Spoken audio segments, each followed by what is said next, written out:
ഹരി ഓം. എല്ലാവർക്കും എൻ്റെ വിനീത നമസ്കാരം. ജീവിത വിജയം ഭഗവത്ഗീതയിലൂടെ നമുക്ക് വിജയിക്കാം, നമുക്ക് നന്നാവാം, നമ്മുടെ ജീവിതത്തിൽ മാറ്റങ്ങൾ ഉണ്ടാക്കാം. നാം മാറുമ്പോഴാണ് നമ്മുടെ ചുറ്റുപാടും മാറുന്നതായിട്ട് നമുക്ക് കാണാൻ സാധിക്കും. നാം മാറാതിരിക്കുമ്പോൾ ചുറ്റുപാടും അതുപോലെ ഉണ്ടാകും. കാരണം നമ്മുടെ മനസ്സിന് സന്തോഷമുണ്ടാകുമ്പോൾ ചുറ്റുപാടൊക്കെ നമുക്ക് നല്ല മനോഹര കാഴ്ചകളായിരിക്കും. നമ്മുടെ മനസ്സിന് ദുഃഖമുണ്ടാകുമ്പോൾ ചുറ്റുപാട് മുഴുവൻ നമുക്കും വളരെ വിഷാദത്തിലിരിക്കുന്ന പോലെ തോന്നും. നിങ്ങളുണ്ടല്ലോ, സന്തോഷത്തിലിരിക്കുമ്പോൾ പച്ചപ്പുല്ല് കാണുമ്പോൾ തന്നെ നിങ്ങൾക്ക് ജീവൻ നിങ്ങൾക്ക് തുടിക്കുന്ന പോലെ കാണും. നിങ്ങൾ വളരെ വിഷാദത്തിലിരിക്കുന്ന സമയത്ത് ആ പച്ചപ്പുല്ല് പോലും നിങ്ങളുടെ നേരെ പുച്ഛിക്കുന്ന പോലെ നിങ്ങൾക്ക് തോന്നും. കാരണം നിങ്ങളുടെ മനസ്സാണ് നിങ്ങളെ ആരാക്കണം, എന്താക്കണം എന്ന് ചിന്തിക്കുന്നത്. നമ്മുടെ ചുറ്റുപാട് പോലും നമ്മുടെ മനസ്സിൻ്റെ റിഫ്ലക്ഷനാണ്. മനസ്സ് ദുർബലമാകുമ്പോൾ കാണുന്ന കാഴ്ചയും വിഷാദങ്ങളാണ്. നിങ്ങൾക്കത് കാണാൻ പലരും വിഷമത്തിലിരിക്കുമ്പോഴാണ്, പേടിയിലിരിക്കുമ്പോഴാണ് ദുർനിമിത്തങ്ങൾ കാണാം.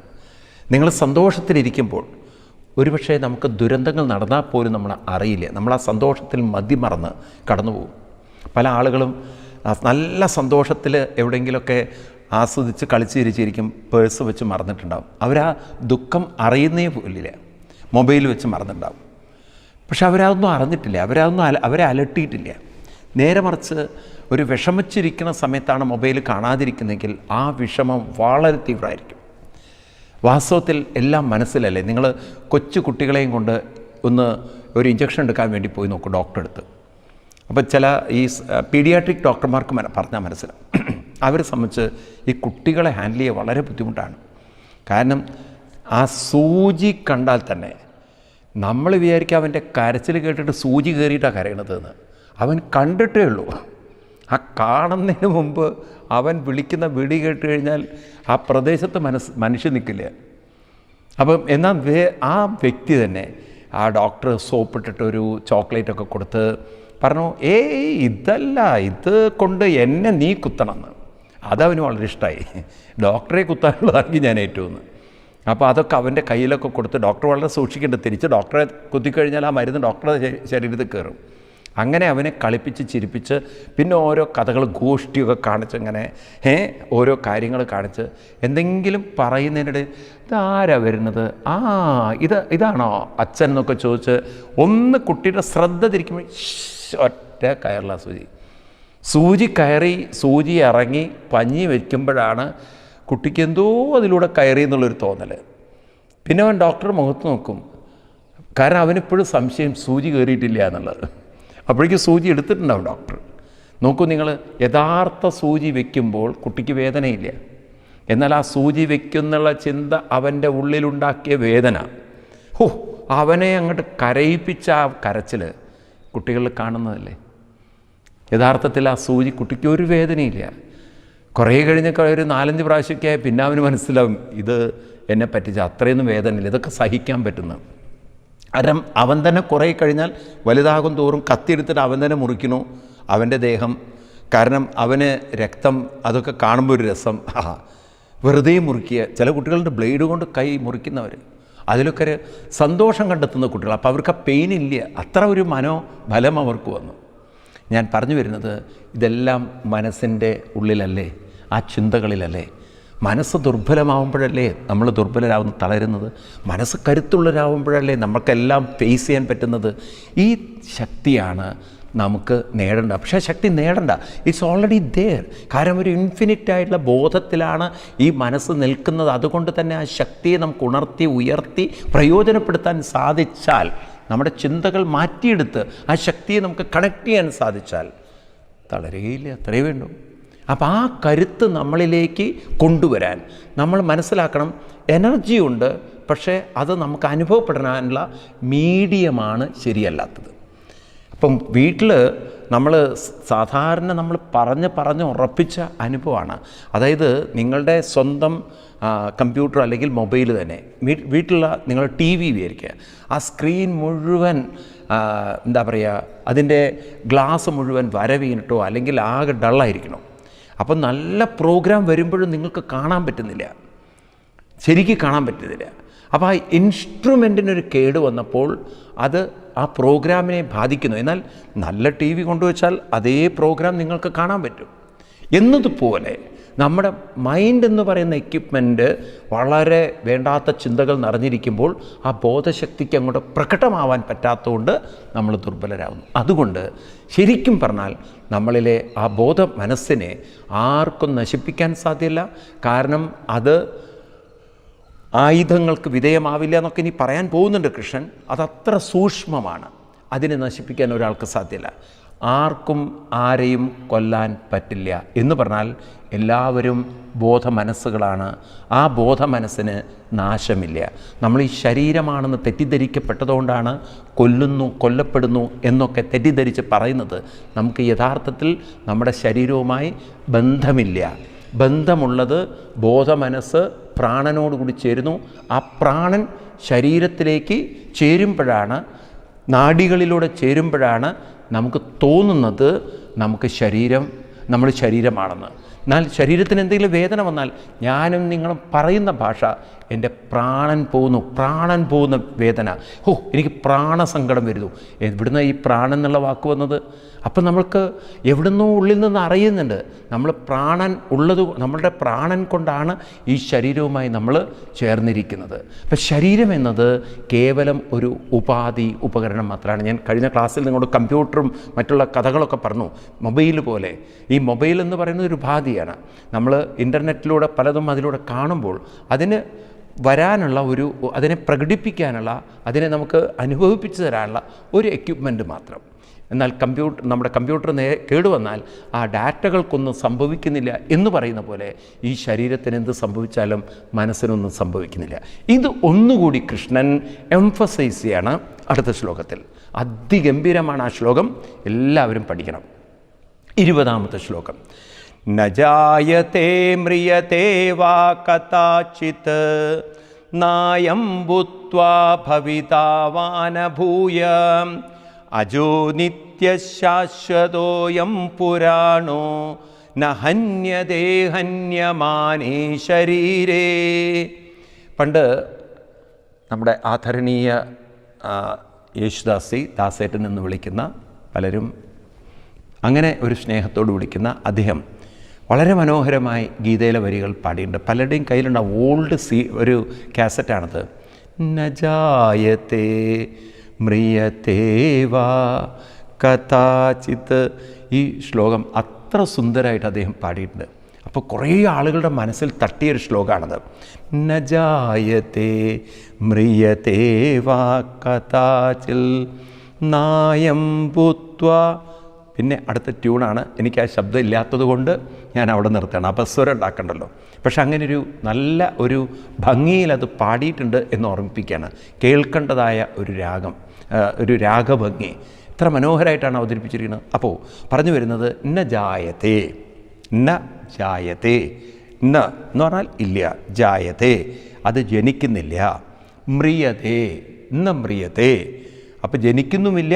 ജനിച്ചാലല്ലേ മരിക്കുള്ളൂ, ജനിച്ചിട്ടില്ലെങ്കിൽ പിന്നെ മരിക്കുന്ന പ്രശ്നമില്ല. ന മ്രിയത്തെ കഥാചിത് ഒരിക്കലും ജനിക്കുന്നില്ല, ഒരിക്കലും മരിക്കുന്നില്ല.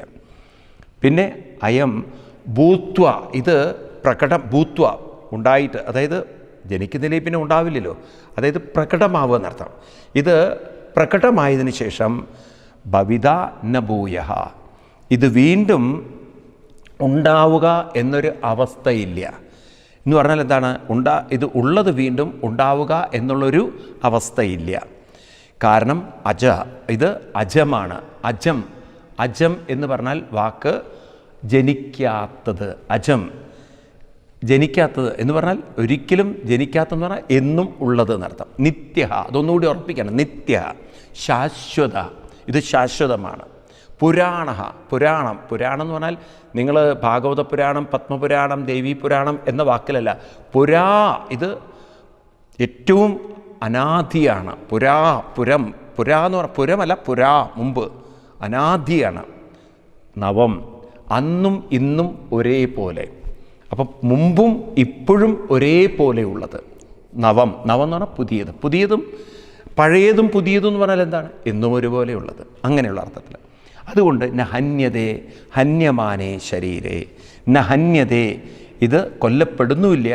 ഹന്യമാനേ, കൊല്ലപ്പെടുമ്പോൾ കൊല്ലപ്പെടുന്നുമില്ല എന്ന് വെച്ചാൽ ആരെങ്കിലും ഇതിനെ കൊന്നാലും ഈ ശരീരം കൊല്ലപ്പെടുന്നില്ല. ഏത് ശരീരം? സ്ഥൂല ശരീരത്തിൻ്റെ കാര്യമാണോ പറയണത്? അല്ല, നമ്മളാകുന്ന സൂക്ഷ്മ ശരീരം. അപ്പോൾ ഇതൊന്ന് ശ്രദ്ധിച്ച് വായിക്കണം, അല്ലെങ്കിൽ നിങ്ങളെ തെറ്റിദ്ധരിക്കും. എന്താ കൃഷ്ണൻ ഇങ്ങനെ പറയണു, ഇതൊക്കെ നശിക്കുന്നില്ല, ഇതൊന്നും നശിപ്പിക്കാൻ പറ്റില്ല, എന്നിട്ട് പിന്നെ അർജുനോട് കൊല്ലാനും പറയണം, യുദ്ധം ചെയ്യാനും പറയണം. ഒരു കോൺട്രഡിക്ഷൻ തോന്നില്ലേ? അപ്പോൾ എന്താണ് ഇവിടെ കൃഷ്ണൻ ഓർമ്മിപ്പിക്കുന്നത്? ഇവിടെ ജനിക്കുന്നില്ല, മരിക്കുന്നില്ല. ഹയസ്റ്റ് ഫിസിക്സാണ് പഠിപ്പിക്കുന്നത്, സയൻസ്. ഇതിനപ്പുറം ഇനി ഒരു സയൻസ് നിങ്ങൾക്ക് കേൾക്കാൻ പറ്റില്ല. ന ജായതേ, ഊർജം ഒരിക്കലും ജനിക്കുന്നില്ല. കാരണം it is already and always existing, ഉള്ളതാണ്. സയൻസ് ഇതുവരെ പറഞ്ഞിട്ടില്ല ഊർജം ഇവിടെ ഉണ്ടായതാണെന്ന്. അത് സെൽഫ് എക്സിസ്റ്റിംഗ് ആണ്, ഇവിടെ നിലനിൽക്കുന്നതാണ്, ഉള്ളതാണത്.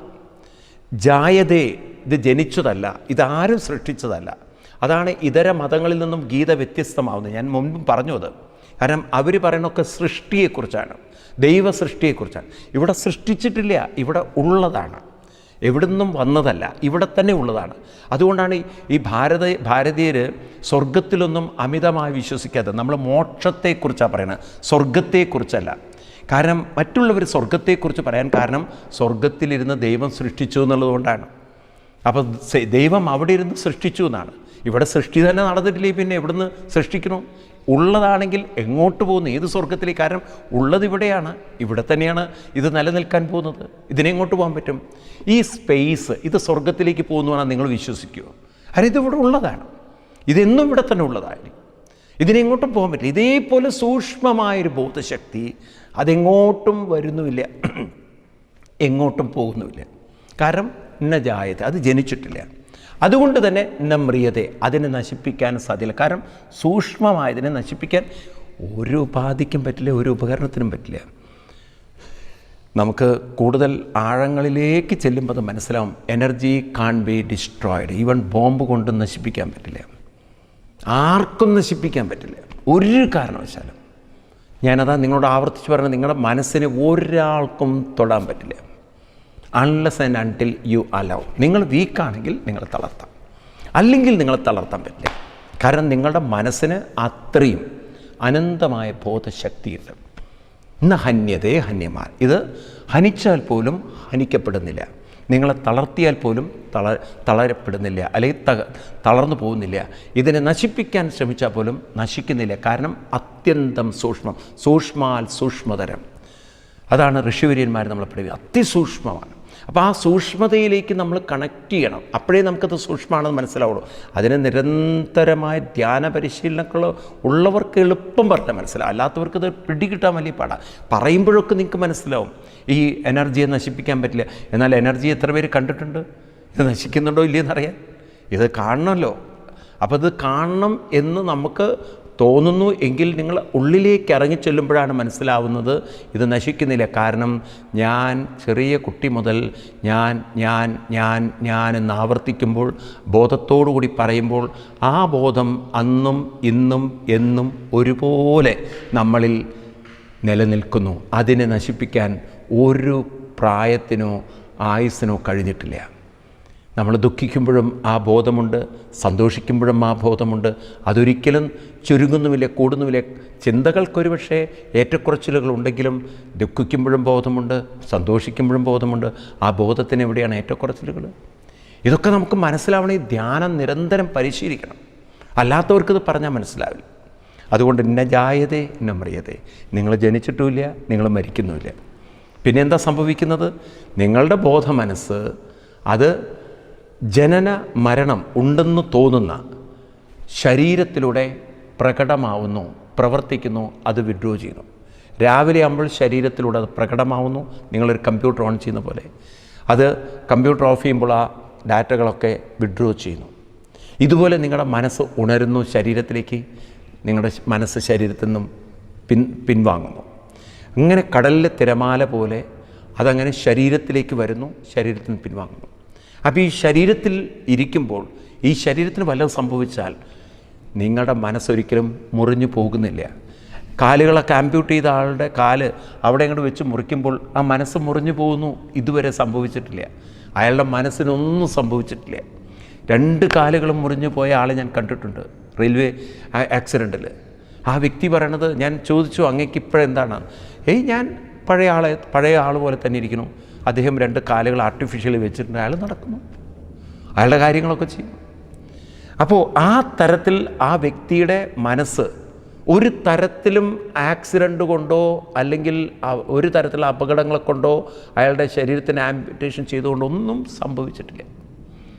നമ്മളിൽ തന്നെ എത്ര ആളുകൾ ഓപ്പറേഷൻസൊക്കെ കഴിഞ്ഞവർ, പല ഓപ്പറേഷൻസ്, ക്യാൻസറിന് ഓപ്പറേഷൻ നടത്തിയവർ, സ്ത്രീകൾ എത്ര പേര് യൂട്രസ് എടുത്ത് കളഞ്ഞവർ, ബ്രസ്റ്റ് എടുത്ത് കളഞ്ഞവർ, തൈറോയിഡ് എടുത്ത് കളഞ്ഞവർ, കിഡ്നി തന്നെ പ്രശ്നങ്ങളുണ്ടായിട്ട് കിഡ്നി പുതിയത് വെച്ചവർ, എന്തെല്ലാം തരത്തിൽ ഓപ്പറേഷൻ ചെയ്ത് അവയവങ്ങൾ പലതും മാറ്റിയിട്ടും എടുത്തിട്ടുള്ളവരുണ്ട്. അവരോടൊക്കെ ചോദിച്ചൊക്കെ മനസ്സിന് വല്ലതും ബാധിച്ചിട്ടുണ്ട്. അവർ പറയും ഞങ്ങൾക്ക് ഈ രോഗം വരുന്നതിന് മുമ്പുള്ള ഞങ്ങൾ തന്നെയാണ് ഇപ്പോഴും ഞങ്ങളുള്ളത്. അപ്പോൾ നമ്മുടെ ശരീരത്തിൻ്റെ ഒരു അവയവം മാറ്റിയാലും ഒരു ശരീരം മുറിച്ച് മാറ്റിയാലും ഈ ബോധ മനസ്സിന് ഒന്നും സംഭവിക്കുന്നില്ല. നമുക്കൊരിക്കലും തോന്നുന്നില്ല നമ്മളിലെന്തോ ഈ മനസ്സിനൊരു മുറിവ് പറ്റിയെന്നുള്ളത്, അല്ലെങ്കിൽ മനസ്സിനൊരു കുറവ് പറ്റിയെന്നുള്ളത്. നിങ്ങൾ നോക്കൂ, നിങ്ങൾ കണ്ണ് കാണാത്ത എത്രയോ ആളുകളില്ലേ, അവരുടെ മനസ്സിനൊരു കുറവും തോന്നില്ലേ. അവർ നല്ല കലാകാരന്മാർ ഉണ്ട്, അതുപോലെ തന്നെ അംഗവൈകല്യമുള്ളവർ, അവരുടെ മനസ്സിന് എന്തെങ്കിലും കുറവുണ്ടോ? അവരൊരു പൂർണ്ണ മനുഷ്യനെ പോലെ തന്നെയല്ല അവരും ജീവിക്കുന്നത്. അപ്പോൾ അവർ ശരീരത്തിൻ്റെ പ്രശ്നങ്ങളൊന്നും അവരെ ബോധ മനസ്സിന് അവർ കാണിക്കുന്നില്ല എങ്കിൽ ഈ ബോധ മനസ്സും ശരീരവും എങ്ങനെ ഒന്നാകും? ഇത് രണ്ടും രണ്ടാണ്. നമ്മൾ ആ ഐഡിയ ശരിക്കും മനസ്സിലാക്കണം. ശരീരം എന്നത് ഉപാധിയാണ്, ഉപകരണമാണ്. ഞാനും നിങ്ങളും ബോധ മനസ്സാണ്. ആ ബോധ മനസ്സിനെയാണ് നമ്മൾ നല്ല ചിന്തകളെ കൊണ്ട് ബോധത്തിലേക്ക് ഉയർത്തി നമ്മളെ ബോധവാന്മാരാക്കി, ശക്തന്മാരാക്കി, കരുത്തന്മാരാക്കി നമ്മൾ മാറ്റുന്നത് അല്ലേ? അപ്പം പിന്നെ ജായതേ നമ്രിയതേ, എന്നിട്ട് ഒരിക്കലും ഇതിന് ജനനവും മരണവുമില്ല. ഇതൊരിക്കലും ഉള്ളതൊരിക്കലും ഉണ്ടായി വീണ്ടും ഉണ്ടാവാൻ പോകുന്നുമില്ല. ഉള്ളതൊരിക്കലും ഉണ്ടാവേണ്ട കാര്യമില്ല. ഉള്ളതെന്നും ഉള്ളതാണ്. ഉള്ളതെന്നും ഉള്ളതാണ്. അതെപ്പോഴും നിങ്ങൾ ഓർക്കുക. ഉള്ളതെന്നും ഉള്ളതാണ്. ഉള്ളതിനെ ഒരിക്കലും ഉണ്ടാക്കേണ്ടതുമില്ല, ഉള്ളത് വീണ്ടും ഉണ്ടാവേണ്ടതുമില്ല. ഉള്ളതെന്നും ഉള്ളതായി നിൽക്കും. അപ്പം നിങ്ങളെന്നും ഇവിടെ ഉള്ളവരാണ്. നിങ്ങളെങ്ങോട്ടും പോകുന്നില്ല. കാരണം ഇവിടെ ഇവിടെ നേരത്തെ ഇല്ലാതിരുന്നു എങ്കിലേ നിങ്ങൾക്ക് വേറെ എവിടെയെങ്കിലും പോകേണ്ടതുള്ളൂ. നിങ്ങൾ നേരത്തെ ഇവിടെ ഉണ്ട്, ഊർജ്ജം ഇവിടെ ഉണ്ട്. അപ്പോൾ ഇവിടെ ഉള്ളവർ ഇവിടെ തന്നെ ഉണ്ടാവും. നിങ്ങൾ വേറെ എവിടേക്കും പോകുന്നില്ല. വേറെ എവിടേക്കും നിങ്ങൾക്ക് പോകാൻ പറ്റും. നിങ്ങൾ മനസ്സിലാക്കണം, അത് സ്വർഗത്തിൽ നിന്നല്ല നിങ്ങൾ വന്നത്. നിങ്ങൾ ഇവിടെ തന്നെ ഉള്ളവരാണ്. നിങ്ങളതുകൊണ്ട് സ്വർഗത്തിലേക്കല്ല പോകുന്നത്. അതൊക്കെ വെഡിത്തരം പറയുന്നവർ പഠിപ്പിക്കുന്ന കാര്യങ്ങളാണ്. നിങ്ങളിവിടെ തന്നെ ഉള്ളവരാണ്. ഇവിടെ തന്നെയാണ് നിങ്ങളെന്നും ഉണ്ടാവുക. ഈ ഭൂമിയിൽ തന്നെ, ഇഹൈവ, ഇവിടെ തന്നെ. കാരണം ഉള്ളത് ഇവിടെ തന്നെയാണ്. ഊർജം എങ്ങോട്ടും വരുന്നുമില്ല, ഊർജം എങ്ങോട്ടും പോകുന്നില്ല, ഇവിടെ തന്നെ ഉണ്ട്. പിന്നെന്താണ്? ഉപാധി വരാൻ പോവാം. ഇപ്പം ഞാൻ ഇവിടെ നിന്നൊരു സ്ഥലത്തേക്ക് പോകുമ്പോൾ എൻ്റെ ശരീരം അങ്ങോട്ട് പോകുന്നുണ്ട്. നമ്മൾ പറയാറില്ലേ, ഞാൻ എൻ്റെ ശരീരം കൊണ്ട് ഇവിടെയാണെങ്കിലും മനസ്സുകൊണ്ട് നിങ്ങളുടെ കൂടെയാണ് നമ്മൾ പറയാറില്ലേ? അപ്പോൾ എന്ന് പറഞ്ഞതുപോലെ ഈ ശരീരത്തിനൊരു ഉപാധി പരിമിതം ഉള്ളത് കൊണ്ട് നമുക്ക് തോന്നുന്നു ഇവിടെയാണ്. പക്ഷേ നമ്മുടെ മനസ്സിന് എന്ത് പരിമിതിയുണ്ട്? നമുക്ക് ഇവിടെ ഇരുന്നിട്ട് നമുക്ക് ഏത് രാജ്യത്തിലേക്കും കണ്ണടച്ചുകൊണ്ടോ കണ്ണടയ്ക്കാതെയോ നമുക്ക് പോകാൻ പറ്റും. മനസ്സുകൊണ്ട് നമുക്ക് യാത്ര ചെയ്യാൻ പറ്റും. അതിനെന്ത് പരിമിതിയുണ്ട്? നിങ്ങളുടെ മനസ്സിന് ഏതറ്റം വരെ ചിന്തിക്കാൻ നോക്കൂ. നിങ്ങൾ ഇന്ന അറ്റം വരെ എന്നുള്ളതുണ്ടോ? ഇതിനപ്പുറത്തേക്ക് മനസ്സ് പോവില്ല എന്നുണ്ടോ? ചിന്തകൾക്ക് എത്ര വേണമെങ്കിലും വ്യാപിക്കാം. That means that is so infinite. ഇൻഫിനിറ്റിന് മാത്രമേ അങ്ങനെ സംഭവിക്കാൻ പറ്റുള്ളൂ. അങ്ങനെ ഒരു ഇൻഫിനിറ്റ് പവറായിരിക്കുന്ന മൈൻഡിന് എവിടെ നാശം? എന്ത് നാശം? അതിനെ നശിപ്പിക്കാൻ ഒരാൾക്ക് സാധ്യമല്ല. അത് അത് അജമാണ്. അജം, ജനനം ഇല്ലാത്തത്, അതെന്നും നിലനിൽക്കുന്ന നിത്യ. അത് ജനിക്കാത്തതാണ് എന്ന് വെച്ചാൽ എന്നും ഉള്ളതാണ്. അതിന് ജനിക്കേണ്ട കാര്യമില്ല. എന്നും ഉള്ളത് എന്തിനാണ് ജനിക്കുന്നത്? ഈ ജ എന്നുള്ള വാക്ക്, ജനിക്കുക, സത്യത്തിൽ സംസ്കൃതത്തിൽ ജായതേ, ജായ, ഇതിൽ നിന്നാണ് പിൽക്കാലത്ത് ഇംഗ്ലീഷിൽ പോലും അവർ ജെനറ്റിക് എന്നുള്ള വാക്ക് വന്നത്, മനുഷ്യൻ്റെ ജന്മവുമായി ബന്ധപ്പെട്ടത്. അപ്പോൾ നോക്കൂ, ജ, ആ വാക്കുകളൊക്കെ സംസ്കൃതവുമായിട്ടാണ് ബന്ധപ്പെട്ടിരിക്കുന്നത്. സംസ്കൃതത്തിൽ നിന്നാണ് ഇംഗ്ലീഷിലെ പല വാക്കുകളും, ലാറ്റിൻ വാക്കുകളൊക്കെ പോയിരിക്കുന്നത്. അപ്പോൾ പഴയ കാലത്ത് തന്നെ നമ്മുടെ ഭാരതം മറ്റു പല രാജ്യങ്ങളെയും സ്വാധീനിച്ചിട്ടുണ്ട്. ഗ്രീക്ക് ഫിലോസഫിയെ സ്വാധീനിച്ചിട്ടുണ്ട്. അതുപോലെ തന്നെ മറ്റു പല രാജ്യങ്ങളിൽ അതുകൊണ്ട് ബേസിക്കായിട്ടുള്ളൊരു നോളജ് പണ്ട് ഭാരതത്തിൽ നിന്ന് പലർക്കും കിട്ടിയിരുന്നു. അതുകൊണ്ടാണ് ഭാരതത്തിൻ്റെ ഇത്തരത്തിലുള്ള അറിവിനെ ലോകം ഏറെ ആദരിക്കുന്നത്, ബഹുമാനിക്കുന്നത്. അപ്പം അതുകൊണ്ട് നമുക്ക് വീണ്ടും വിഷയത്തിലേക്ക് കിടക്കാം. ശാശ്വതോയം പുരാണോ, എന്നും ശാശ്വതമായി നിൽക്കുന്ന, എന്നും പഴയ ഏറ്റവും പ്രാചീനമായ എന്നൊക്കെ നമുക്ക് പറയാം വ്യവഹാരത്തിൽ. അതിനർത്ഥം അനാദി എന്നാണ്. ആദിയും അന്തവുമില്ലാത്ത, ഏറ്റവും മുമ്പുള്ളതും എന്നാൽ എന്നും ഒരുപോലെയുള്ളതും എന്നൊക്കെ അർത്ഥം. അതൊക്കെ ഒരു ഭാഷയാണ്. യഥാർത്ഥത്തിൽ എന്നും നിലനിൽക്കുന്നതെന്നർത്ഥം. അപ്പോൾ എന്നും നിലനിൽക്കുന്ന ആ ഒരു ബോധ മനസ്സിന് ഹന്യതേ ഹന്യമാനെ, ഹന്യമാനെ അപി, അന്യമാനെ, അതിന് ഒരാൾ അന്യം ചെയ്താൽ പോലും അതൊരിക്കലും നശിക്കില്ല. കാരണം ശരീരത്തിൻ്റെ പ്രശ്നം മനസ്സിന് ബാധകമല്ല, ബോധ മനസ്സിന് ബാധകം. ഇതാണ് നമ്മൾ പഠിക്കേണ്ടത്. അപ്പം നിങ്ങളെ നശിപ്പിക്കാൻ, നിങ്ങളെ തകർക്കാൻ, നിങ്ങളെ തളർത്താൻ ഈ ലോകത്തിൽ ഒരു ശക്തിക്ക് സാധ്യമല്ല എക്സെപ്റ്റ് യു, നിങ്ങൾക്കല്ലാതെ. നിങ്ങൾ അനുവദിച്ചാൽ നിങ്ങളെ മറ്റുള്ളവർക്ക് തളർത്താൻ കഴിയുന്നത് പോലെ നമുക്ക് തോന്നും. എന്നാൽ നിങ്ങളുടെ മനസ്സിനെ നിങ്ങൾ ഉണർത്തി അങ്ങനെ ശീലിച്ചു കഴിഞ്ഞാൽ നിങ്ങളെ തളർത്തിയാൽ പോലും നിങ്ങൾ തളരുകയില്ല. ആ കഴിവും ശക്തിയും നിങ്ങളിൽ അന്തർലീനമായി നിറഞ്ഞു നിൽക്കുന്നു എന്ന് ആവർത്തിച്ചോർമ്മിപ്പിക്കുകയാണ് കൃഷ്ണൻ. അതുകൊണ്ട് ഡോണ്ട് ബ്ലെയിം ദ വേൾഡ്. ലോകത്തെ കുറ്റം പറയരുത്. കാരണമാണ് ഞാൻ തളർന്നത്, അവർ കാരണമാണ് തകർന്നത്. ആരും കാരണമല്ല, നിങ്ങൾ കാരണം. കാരണം നിങ്ങൾ ഉയർത്തിയില്ല, നിങ്ങൾ മനസ്സിനെ ഉണർത്തിയില്ല, നിങ്ങൾ മനസ്സിനെ മാറ്റിയെടുത്തില്ല. നിങ്ങൾ ദുർബലത ചിന്തിച്ചപ്പോൾ ദുർബലത സ്വാധീനിച്ചു. നിങ്ങൾ വിഷമം കൊണ്ടുവന്നപ്പോൾ വിഷമങ്ങൾ നിങ്ങളെ സ്വാധീനിച്ചു. എന്നാൽ നിങ്ങളൊന്ന് പരിവർത്തനം എത്തി നോക്കൂ, നിങ്ങൾക്ക് കാണാം ഒരു ശക്തിക്കും നിങ്ങളെ തളർത്താൻ സാധ്യമല്ല. അതാണ് മഹാന്മാർ ജീവിച്ച് കാണിച്ചു തന്നത്. അതുകൊണ്ട് നമ്മുടെ ജീവിതം ഒരു മാറ്റത്തിലൂടെ കടന്നു പോവാൻ സാധിച്ചാൽ ഈ പറയുന്നതൊക്കെ 101% നമ്മുടെ ജീവിതത്തിലെ യഥാർത്ഥ സത്യങ്ങളാണെന്ന് നമുക്ക് സ്വന്തം അറിവിലും അനുഭവത്തിലും കാണാൻ സാധിക്കും. ഇത് നേടിത്തരാൻ ഭഗവത്ഗീത നമ്മളെ സഹായിക്കുകയാണ്. അതുകൊണ്ട് എല്ലാവരുടെ ജീവിതവും ധന്യമാക്കാൻ ഗീതയിലൂടെ സാധിക്കും. നമുക്കൊന്നിച്ച് പഠിക്കാം. കൃഷ്ണൻ വീണ്ടും പറയുന്നു എങ്ങനെ നമുക്ക് ഈ മനസ്സിനെ ഉയർത്തിയെടുക്കാം. അതിലുള്ള ടിപ്പുകൾ കൃഷ്ണൻ പറഞ്ഞു തരികയാണ്. അടുത്ത ശ്ലോകം നമുക്ക് കൂടുതൽ ആത്മാർത്ഥതയോടെ പഠിക്കാം. അതുവരെ എല്ലാവർക്കും നന്ദി, നമസ്കാരം, പ്രണാമം. നാളെ ഇതേ സമയം വീണ്ടും നമുക്ക് കാണാം. ഹരി ഓം.